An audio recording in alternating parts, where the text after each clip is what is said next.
Sekarang kita mau memberi contoh ya. Jadi dua produk tadi, Wingas 240 gram dan Whitebird spidol itu kita belanja.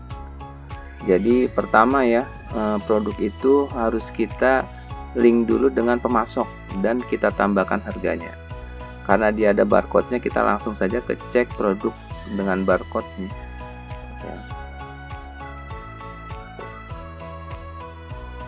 Ini kita scan, ini spidol ya. Ya, ini yang tadi kita masukkan. Di sini ada tombol nih, pemasok. Ini kita tekan. Nah, di sini ada pemasok. Ini bisa kita cari dengan cara misalkan mengetik hurufnya ya, Naga Swalayan huruf A atau huruf apa. Atau kita bisa juga mencari dengan pop up ini ya. Misalkan kita anggap Superindo lah, kita masukkan Superindo, kita beli ya dari Superindo maksudnya. Terus kemudian di Superindo itu ini biarkan saja jumlah beli minimum anggapnya 1 ya. Harganya berapa? Misalnya harganya 5.000. Spidol ini harganya 5.000. Misalnya 5.000. Dah, kita tinggal buat saja harganya, buat saja ini harga pemasok ini, kita link pemasok. Nah, ini Superindo dengan harga 5.000.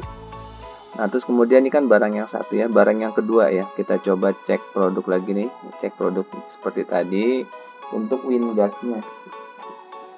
Ini Wingasnya. Juga yang tadi sama link ke pemasok.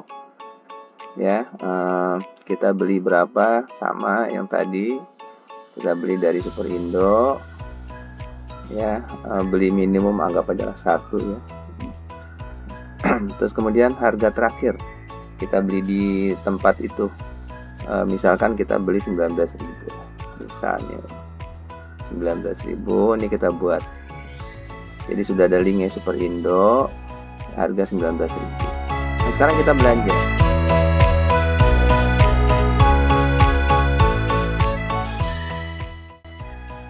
Kita balik ya ke awal. Di sini ada buat belanja purchase order.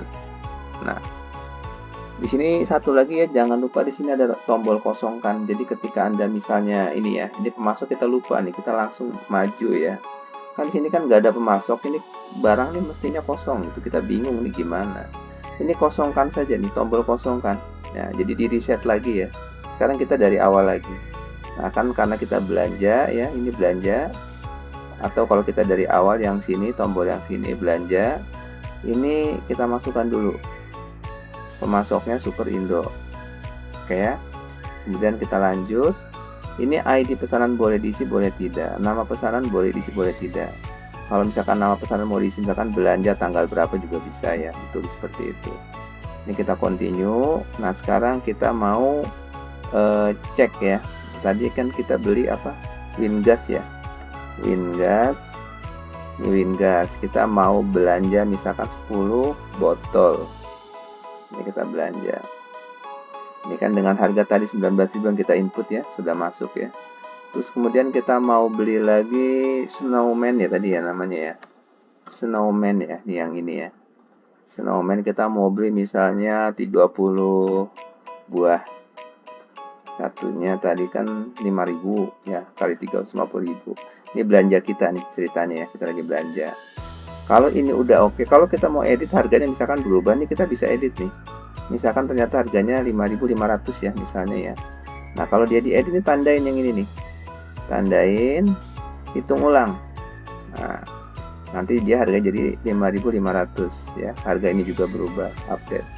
Yang ini misalkan kita biarkanlah tetap.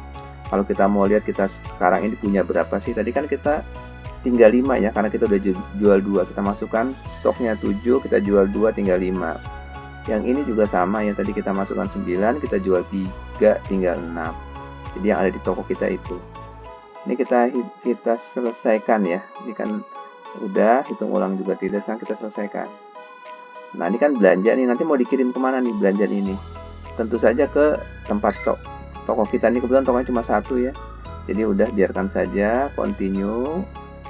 Terus kemudian di sini apa perlu catatan internal? Ini sebenarnya kan sistem ini kan aslinya itu kan sistem gudang yang ada pengiriman ya. Jadi perlu catatan-catatan untuk petugas pengiriman atau petugas gudang yang menempatkan barang.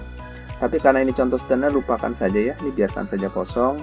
Kemudian ini juga biarkan saja seperti tidak dirubah apa-apa ya, langsung continue. Nah, di sini adalah final check ya. Ini barang yang kita beli udah bener nggak? Jumlah, harga semua udah bener ya. Ini yang catatan pembelian ini ya, catatan belanja maksudnya. Belanja ini ya. Kalau ini udah oke, ini kita buat pesanan. Nah, kita buat pesanan. Setelah kita buat ini di sini ada setujui atau ada batalkan. Ini sebenarnya kan aslinya ini kan setujui, ini kan layar misalkan ya bagian pengadaan yang bertanggung jawab ya. Dia tuh kalau dia sudah approve ini tuh setuju ya, berarti belanja ini akan diteruskan. Kebetulan ini kan kita punya otoritas ya, kita yang menginput, kita juga punya otoritas untuk mensetujui, dan kita juga punya otoritas untuk menerima barang. Ini kan contoh aja ya, jadi kita sebagai user admin lah, anggaplah yang bisa semua ya. Jadi kita setujui langsung, kita sendiri yang menyetujui. Nah, setelah disetujui, ini pembelanjaan ini, sekarang kita terima barang. Ini kan ada aksi ya. Jadi kita buka di sini, terima cepat. Ya, terima cepat, kita klik terima cepat. Nah, ini yang ini nih, yang ada pengirimannya, sudah di generate pengirimannya ini nih. Ini kita pilih ya, kita pilih, kita terima. Ini barang yang tadi nih yang kita beli. Snowman ini kan 30 ya. Kita masukkan ke lokasi mana? Misalnya kita masukkan ke lokasi, anggap aja D ya. Ini D ya, Snowman D. Ya, udah kita close. Terus kemudian ini sudah, ini D ya, masuknya D ya. Kita terima 30, tidak ada kita rubah. Kita juga tidak ada penolakan ya, tidak ada yang ditolak, semua kita terima.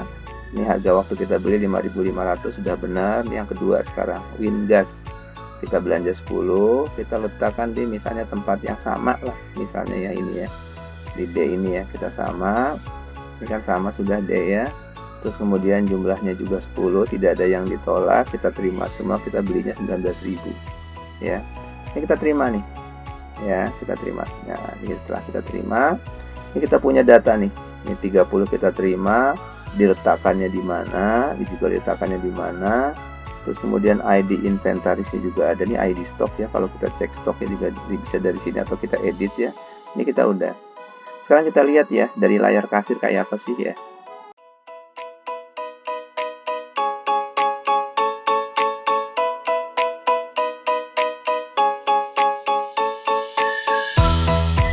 Ini misalkan kita lihat di Wingas nih.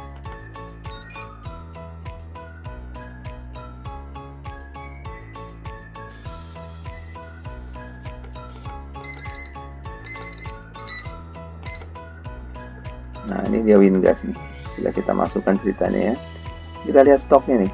Dia ada 16 sekarang. Tadi kita kan di 10, sebelumnya kan ada 6 ya. Ini yang 10 yang baru nih. Yang baru kita belanja. Kita tadi letakkan di sini ya. Letakkan di sini, ini lokasinya ya, dia yang tempat tadi kita meletakkan. Nah, kalau ini yang sebelumnya nih yang udah kejual 6 nih. Ya. Ini sama juga dengan yang satu lagi nih, si siapa? Spidol ini. Spidol kita lihat. Oh maaf, ini kita pilih dulu ini Spidol nih. Tadi kita belanja plus 30 ya. Jadi ada 35. Ini kita lihat nih ada 2 ya. Ini 35 yang sebelumnya ya. Tadi direct kita input. Ini yang kita dengan belanja nih. Ini kita letakkan di sini ya, di lokasi ini ya. Jadi jumlah total ada 35 ya. Ini kalau gudang lain ada di sini juga kita bisa lihat stoknya di gudang lain atau di toko lain. Seperti itu. Ini tinggal seperti sebelumnya kita bisa jual ya. Misalkan anggaplah kita jual satu nih ya. Ini satu kita jual. Kita jual tanpa kembalian langsung saja. Jadi 32.500 tanpa kembalian. Terus ini kita check out. Nah, sekarang kalau kita mau lihat stoknya lagi, ini kan tadi kan Snowman ya, kita barusan jual 1 ya, kan jadi 4 ya. Ini yang tadi belanja nih 4, yang sebelumnya dikurangi lagi jadi 4 nih, stoknya berkurang. Sama juga dengan Wingas ya, Wingas juga sama, tadi barusan jual 1, Jadi tinggal 15, tadi kan 16 ya. Yang ini berkurang lagi. Ya. Nah, terus kemudian kita lihat transaksi terakhir dia tadi ya. 32.500 itu ada di sini. Ya. Nah, terus kemudian kalau kita mau cek lagi